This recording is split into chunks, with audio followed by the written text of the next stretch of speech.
सहभागी अवलोकन वह अवलोकन था जिसमें अनुसंधानकर्ता को समूह के अंदर जाकर अध्ययन करना था, समूह के अंदर रहकर अध्ययन करना था। अब हम पढ़ते हैं असहभागी अवलोकन। नाम से ही समझ में आ रहा है बच्चों, असहभागी अवलोकन वह अवलोकन है जिसमें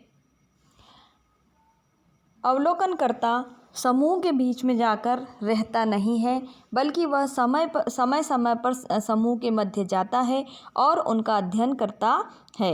असहभागी अवलोकन भी अनियंत्रित अवलोकन का ही एक प्रकार है, जो कि सहभागी अवलोकन के बिल्कुल विपरीत है। इसके अंतर्गत अवलोकनकर्ता समूह में उपस्थित रहते हुए भी समूह के जीवन में भाग नहीं लेता। वह तटस्थ दर्शक के रूप में अवलोकन करता है। वह जो कुछ देखता है, सुनता है, उसे साथ साथ लिखता रहता है और बाद में लिख भी लेता है, परंतु उसकी स्थिति एक मौन दर्शक तथा तटस्थ अवलोकनकर्ता की होती है। वास्तव में असहभागी अवलोकन में सहभागी अवलोकन के अनेक दोष समाप्त हो जाते हैं। अनेक परिस्थितियों में असहभागी अवलोकन ही वास्तविक व्यवहार के अध्ययन में सहायक होता है। जैसे रंगमंच, विवाह उत्सव, मेले, त्योहारों में अनुसंधानकर्ता की उपस्थिति इनकी वास्तविकता को प्रभावित नहीं करती है।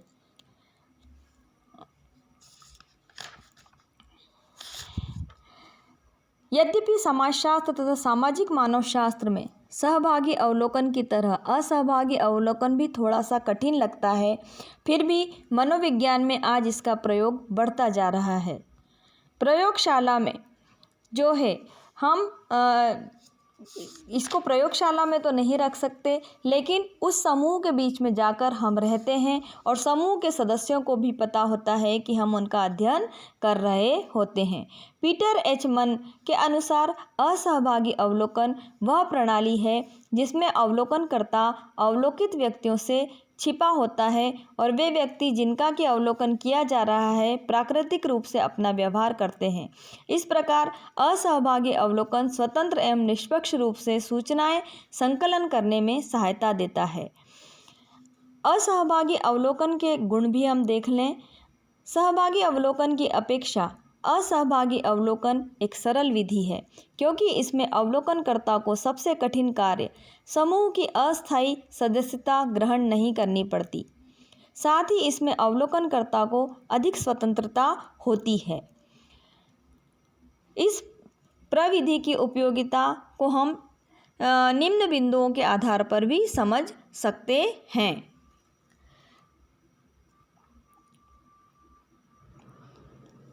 पहला है विश्वसनीयता। असहभागी अवलोकन में क्योंकि अवलोकित समूह की सदस्यता ग्रहण नहीं करनी पड़ती, अतः इसमें किसी प्रकार के पक्षपात की संभावना नहीं होती। इसमें अनुसंधानकर्ता एक तटस्थ मौन दर्शक के रूप में व्यक्तियों के वास्तविक व्यवहार का अवलोकन करता है। दूसरी है वस्तुनिष्ठता।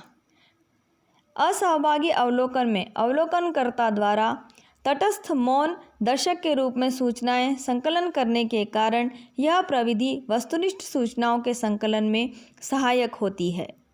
तीसरा है जन सहयोग और सहानुभूति। तटस्थ होने के कारण असहभागी अवलोकन में अवलोकनकर्ता को जन सहयोग और सहानुभूति मिलने की संभावना भी अधिक होती है और समय और धन की तो बचत होती ही है। असहभागी अवलोकन में सहभागी अवलोकन की तरह समूह की सदस्यता ग्रहण नहीं करनी होती, इसलिए इसमें समय और धन दोनों की ही बचत होती है। जहाँ इस विधि में ये अच्छी बातें हैं, यह गुण हैं, वहीं इस विधि में भी कुछ दोष पाए जाते हैं। वे दोष क्या हैं? जो दोष हैं उनमें पहला दोष है गहन अध्ययनों में अनुपयुक्त। असहभागी अवलोकन द्वारा गहन अध्ययन नहीं किए जा सकते, क्योंकि इसमें अवलोकनकर्ता किसी बात की गहराई तक नहीं पहुंच पाता है। जो दूसरा है वो है केवल सतही बातों का इसमें अध्ययन किया जा सकता है। जो दूसरी बात है वो है अस्वाभाविक व्यवहार का अध्ययन। यह विधि अस्वाभाविक मानी गई है, क्योंकि इसमें अवलोकनकर्ता एक बाहरी व्यक्ति माना जाता है और उसके सामने अवलोकित व्यक्ति अपना वास्तविक व्यवहार प्रकट ही नहीं करता है। जो एक असहभागी अवलोकनकर्ता देखता है, हो सकता है वह समूह के सदस्यों का वास्तविक व्यवहार ही ना हो। फिर तीसरा जो है, संपूर्ण असहभागिता संभव नहीं है। जैसे संपूर्ण सहभागिता संभव नहीं है, ठीक उसी तरह संपूर्ण असहभागिता भी संभव नहीं है, क्योंकि घटनाओं, परिस्थितियों और व्यवहार के अवलोकन में स्वयं अवलोकनकर्ता भी किसी न किसी रूप में भागीदार बन जाता है।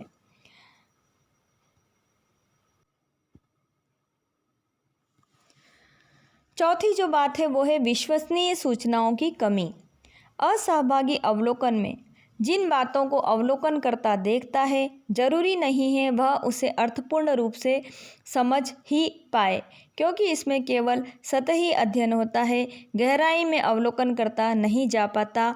अतः सूचनाओं की विश्वसनीयता कम होती है, क्योंकि अजनबी होने के कारण अवलोकनकर्ता के प्रति शंका की भावना भी बनी रहती है। इसलिए भी अवलोकित व्यक्तियों से वह अधिक विश्वसनीय सूचनाएं प्राप्त नहीं कर पाता है। तो यह तो थे सहभागी और असहभागी अवलोकन। अब सहभागी और असहभागी अवलोकन में आपको बहुत कुछ अंतर तो समझ में आ गया होगा, पर चलिए आपको कुछ बिंदुओं के आधार पर अंतर एक बार पुनः बता दिया जाता है। पहला जो अंतर है वह सहभागिता या सदस्यता की है। आपको पता ही है बच्चों, सहभागी अवलोकन में अवलोकनकर्ता के लिए समूह की अस्थायी सदस्यता ग्रहण करना और समूह के दैनिक जीवन में भाग लेना अनिवार्य है, जबकि असहभागी अवलोकन में ऐसा अनिवार्य नहीं है। असहभागी अवलोकन में अनुसंधानकर्ता समूह का सदस्य बनकर अध्ययन नहीं करता है। दूसरी है तटस्थता। सहभागी अवलोकन में अवलोकनकर्ता एक तटस्थ और मौन निरीक्षक के रूप में कार्य नहीं करता, जबकि असहभागी अवलोकन में वह तटस्थ और मौन दर्शक के रूप में कार्य करता है। तीसरा है उद्देश्य को छिपाना।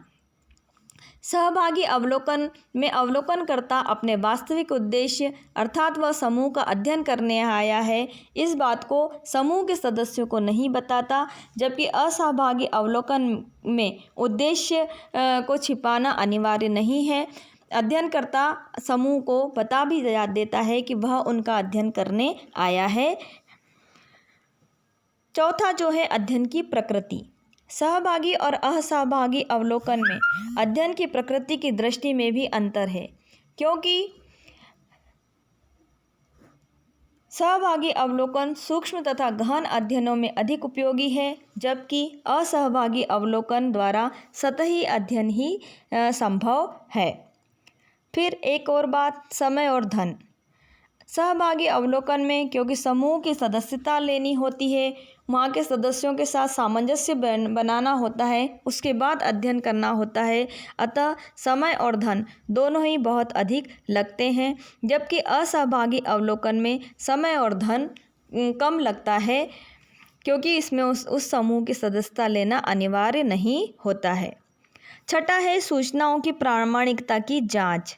सहभागी अवलोकन के अंतर्गत प्राप्त सूचनाओं की सत्यता की जांच संभव है, जबकि असहभागी अवलोकन में अवलोकनकर्ता प्राप्त सूचनाओं की जांच नहीं कर पाता है। और लास्ट है अध्ययन क्षेत्र की व्यापकता।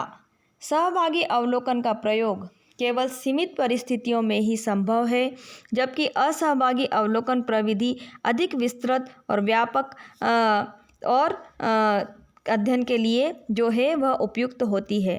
इससे केवल सतही अध्ययन ही संभव है, विस्तृत अध्ययन जो है इसके द्वारा संभव नहीं है।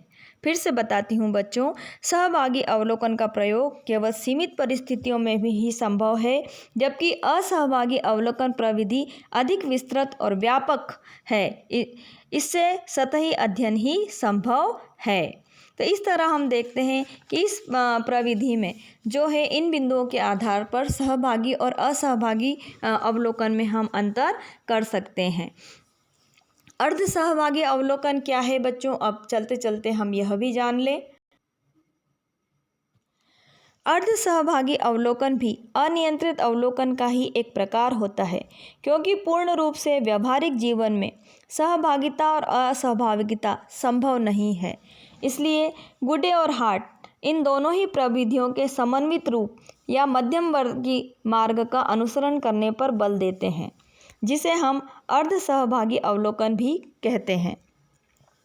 इस प्रकार के अवलोकन में अवलोकनकर्ता समूह के दैनिक जीवन में भी भाग लेता है और अनेक विशेष परिस्थितियों में वह एक तटस्थ दर्शक बन जाता है। यह प्रविधि अधिक व्यावहारिक और सरल मानी जाती है।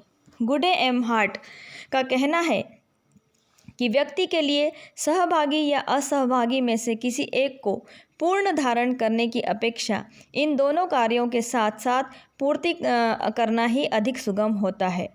अनुसंधानकर्ता के लिए सहभागी और असहभागी अवलोकनकर्ता की भूमिका निभाना अपने उद्देश्य को छिपाने से सरल है। इस प्रकार के अवलोकन में यद्यपि सहभागी एवं असहभागी अवलोकन के दोष समाप्त हो जाते हैं, फिर भी दोनों के गुण पाए जाते हैं। कई सारे विद्वान जो हैं उन्होंने इस पद्धति का समर्थन किया है। मर्टन, वाइट, लिपले और लिंड वह विद्वान हैं जो इस प्रविधि को श्रेष्ठ और व्यावहारिक मानते हैं और उन्होंने अपने कुछ अध्ययनों में इस प्रविधि का प्रयोग भी किया है। सामूहिक अवलोकन नाम से ही समझ में आ रहा है।